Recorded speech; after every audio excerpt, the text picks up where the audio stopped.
En pleine nuit, depuis leurs fenêtres, ces riverains filment la course improvisée qui se déroule au pied de leur immeuble. Attends. 1, 2, 3, 4, 5, 6, 7, 8,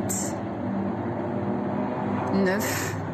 Ce soir-là, une dizaine de véhicules, des habitués qui, comme chaque week-end, se sont donné rendez-vous ici. Alors là, ça va grincer les pneus. Un bruit incessant qui bien souvent résonne jusqu'à 5 h du matin, quitte à réveiller les patients des hôpitaux voisins.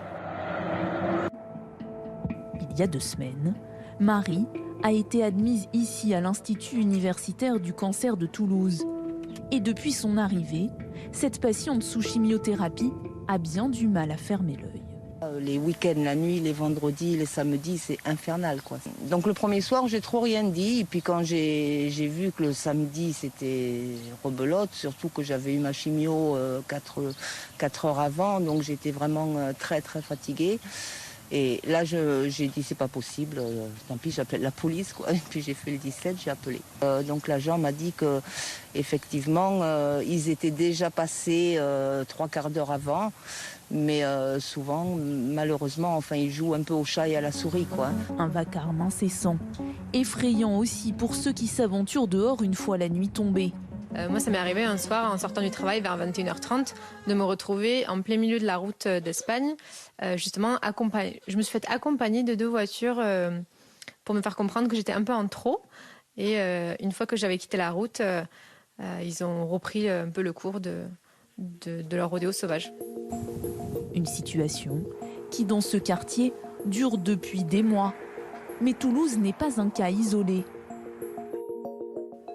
Ces dernières années, le phénomène a pris de l'ampleur et a même fait de nombreuses victimes. Dernière en date, 2 enfants de 10 et 11 ans blessés vendredi soir, percutés par une moto à Pontoise. La ville de Pontoise, comme beaucoup d'autres villes, subit ce genre de phénomène. Et cette fois-ci, alors que d'habitude, ça se faisait sur les routes qui entourent la cité, là, ça s'est fait carrément au sein de la cité, dans la zone piétonnière, là où les enfants jouaient. Un rodéo qualifié de criminel par Gérald Darmanin. Le ministre de l'Intérieur, qui en déplacement à Marseille, a annoncé qu'il était temps de faire bouger les choses. J'ai demandé à la police nationale, à la gendarmerie nationale pour ce mois d'août l'intensification encore de ces contrôles et je souhaite qu'il y ait 10 000 opérations de contrôle à partir d'aujourd'hui partout sur le territoire national pour lutter contre ces actes criminels de gens qui prennent la route pour leur route et qui viennent à assassiner des enfants. Il n'y a pas d'autre mot. Des opérations comme celle que nous avions pu suivre dans la cité phocéenne justement il y a plusieurs mois. Bonjour à tous, messieurs, nous sommes réunis pour réaliser une opération anti-rodéo. Ce jour-là, c'est un avion de la police aux frontières qui donne l'alerte. Il y en a un au niveau de la maison, sur la gauche.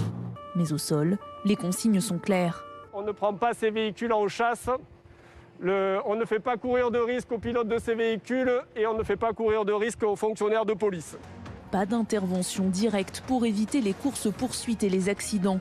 L'interpellation ne peut avoir lieu que lorsque les véhicules sont à l'arrêt. Une méthodologie à revoir selon certains syndicats de policiers qui estiment qu'ils n'ont pas les moyens adéquats pour intervenir correctement dans ce genre de cas. On nous dit faites attention, n'allez pas trop loin, évitons les chasses. Il suffit de voir en Angleterre comment ça se passe. Quand il y a du rodéo ou quand il y a un motard en fuite, le policier a le droit de tamponner, évidemment avec une formation spécifique, a le droit de tamponner cette moto pour qu'il tombe et qu'on puisse interpeller l'individu. Il faut savoir ce qu'on veut. Sans aller jusque-là, la rapporteure de la loi de 2018 qui a permis de faire de ces rodéos un délit a fait quelques suggestions lors d'une mission d'évaluation de l'arsenal législatif existant. Je pense qu'il faut frapper très fort, il faut que ce soit suivi des faits aussi par la justice, que les sanctions pleuvent, que tous les véhicules soient confisqués et c'est comme ça qu'on aura un effet véritablement dissuasif. Des motos, des quads, des voitures, 700 au total ces 2 derniers mois.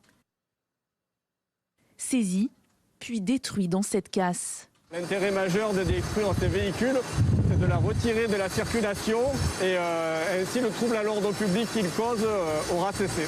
Un trouble puni par la loi d'1 an de prison et de 15 000 € d'amende.